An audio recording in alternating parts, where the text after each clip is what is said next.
the left is continuing its meltdown. What I'm noticing is that all of the talk about threats to democracy are really threats to the bureaucracy. It turns out the left was not really concerned about democracy. They were concerned about being in charge of the bureaucracy, and in particular, if not, the ending of their lifeline. This is one of the things you have to understand, and we're going to spend a good bit of time later in the show on this, but what we know from USAID, for example, most Americans don't care about it. They don't even know what it is. When they hear about the crazy stuff they fund, Americans are happy to get rid of it. But what the USAID was doing was taking millions and billions of dollars of taxpayer money and redirecting it to non-governmental organizations, NGOs. Those are outside nonprofits that help the government accomplish different goals. Many of those were set up by progressives. And so what USAID was doing and what other governmental entities do is they fund the salaries of progressives in the nonprofit sector who don't want to get a job in the real world. And that house of cards is collapsing. And now they're talking coup. I kid you not, the kids over at Vox.com, or no, The Verge rather, are all about, is this actually a coup?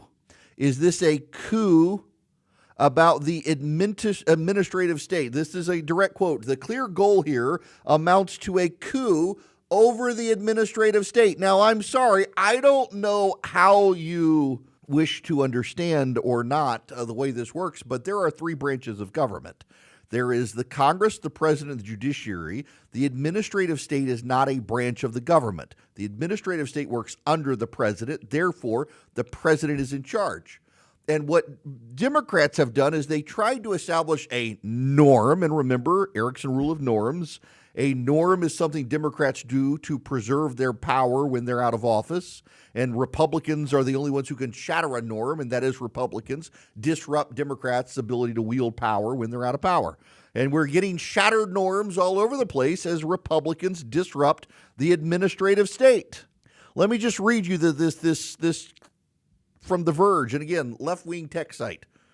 Still, based on the events that have transpired so far, it seems the clear goal here amounts to a coup over the administrative state. My editor reminds me that many of you were not paying attention in civics class and so on.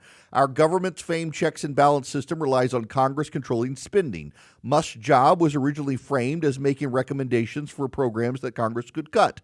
The present Trump administration, which also did not pay attention in civics class, either doesn't know or doesn't care about checks and balances. First, it tried to freeze spending with a legal pronouncement that was halted by courts. Then Musk decided to bust into the bureaucracy and start ripping out wires, a technical solution to a legal problem.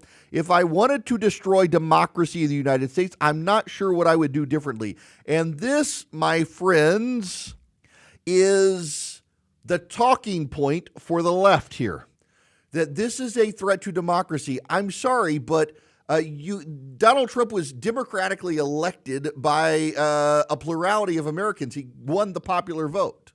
The coup is the bureaucrats trying to establish themselves as a power center separate from the president. We have three branches of government, which I note this left-wing writer doesn't want to talk about. This is Joy Reid having another normal day.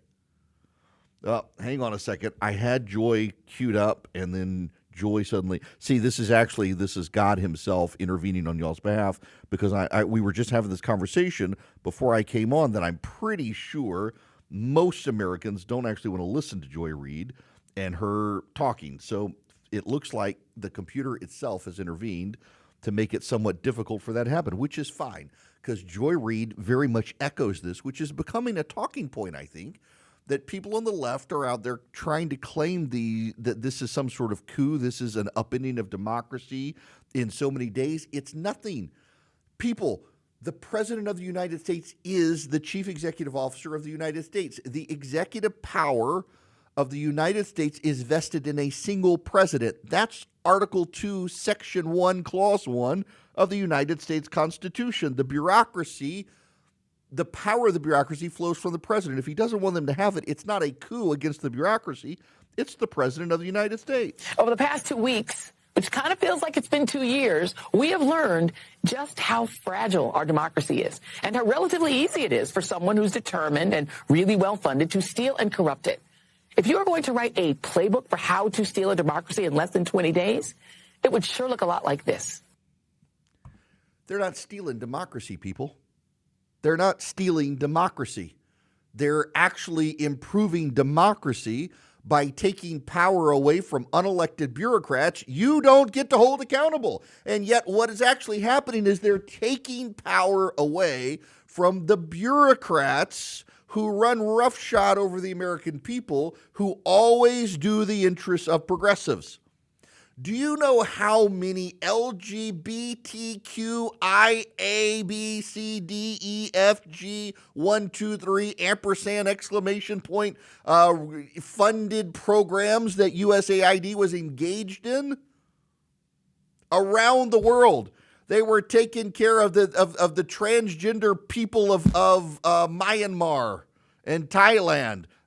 Wild stuff that they were funding. And where was the money going? The money was going to left-wing non-governmental organizations paying the salaries of progressives advancing trans issues globally, not just in the United States.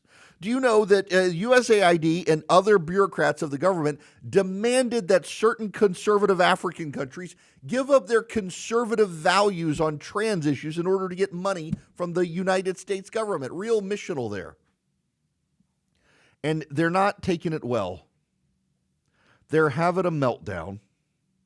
They don't know how to handle it. They're upset, and they're the only ones who are. All this talk about a threat to democracy, and they're continuing this talking point that this is what they're trying to do is now provoke violence or angry op-eds. But if Donald Trump wants to reshape the bureaucracy, it's beholden to him, not Congress. Congress could act if it wanted to. Congress doesn't want to act. What's wild here is the very limited involvement of the courts. The only decision thus far that courts have weighed in on and paused is the spending freeze. There actually is a law that goes back to the Nixon administration, passed by Congress, that says when Congress appropriates, the president cannot unilaterally decide to stop freezing the money or stop spending the money. It's illegal for the president to refuse to spend money Congress has said must be spent.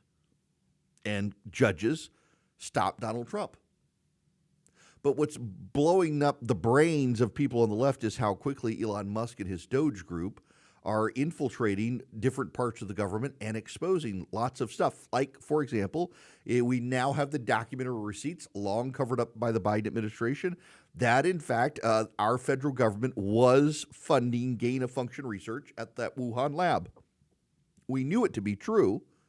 We just didn't have all the evidence. In the last 24 hours, we've gotten the receipts.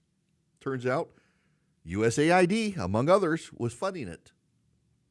We're suddenly shedding light on what was going on behind the scenes, and they don't like it.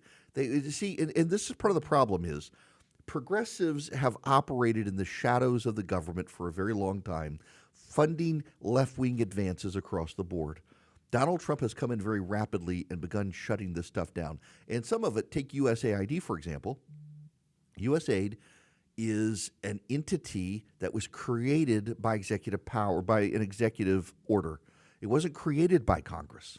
Congress thereafter began ratifying appropriations to the entity, but Congress itself never actually ratified the creation of it. And so Donald Trump found a loophole in the law and exploited it to shut down USAID. And you'll note that no federal judges have rapidly intervened. I suspect one will. There have been a couple suits filed, but they didn't rush rapidly to do it in large part because it was an entity created by the president. What the president creates by executive order, another president can take away by executive order. This isn't hard. It's Constitution 101.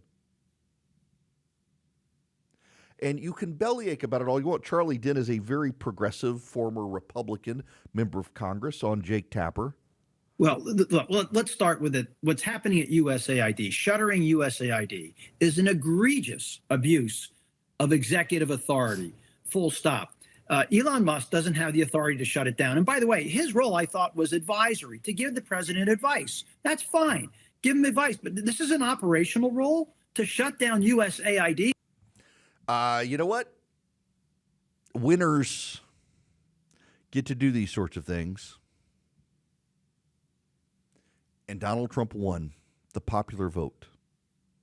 What's happening right now, and this is really important that we all understand this, keep focused, is remember, during the election, all the outrage that progressives were able to project on TV. I mean, I admit I fell for it. I had friends in the Trump campaign who were upset about the Tony Hinchcliffe stuff at the end and the Puerto Rican vote. It wasn't just me. I mean, my opinion was informed by talking to people in the Trump campaign. But all that chatter and all that noise turned out not to be a big thing. Donald Trump won the Puerto Rican vote. What the left is trying to do is seed stories in the media of outrage right now that will play well in a progressive echo chamber, but I think most Americans don't care. I think most Americans think we might as well save the money instead of teaching kids how to be good lesbians in Zimbabwe or teaching trans kids in Myanmar how to sneak across into Thailand. Money spent by USAID, I think most Americans are probably fine not spending it. The only people who aren't are Democrats, because so many of their donations come from these sorts of people who get funded by USAID. What Donald Trump has done is he hasn't just upended the bureaucracy, he's upended the gravy train for progressives. That's why they're really mad. That's their threat to democracy. They don't really care that Donald Trump won the plurality of Americans. He won the popular vote in the United States. That's meaningless to them. What's meaningful is that a threat to democracy is actually a threat to bureaucracy. It's all they care about. Democrats spent decades creating a system to keep their influence and money flowing when they lost the will of the people to govern.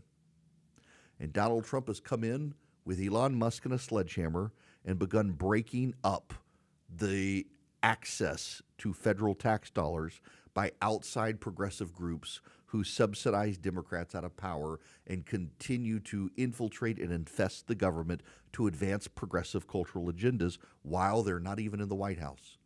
And that's what they're upset about. That's what Joy Reid is upset about. That's what The Verge is upset about. They're not upset about the upending of democracy. These people would be perfectly fine with the tyrant so long as the tyrant is a progressive who believes in trans rights.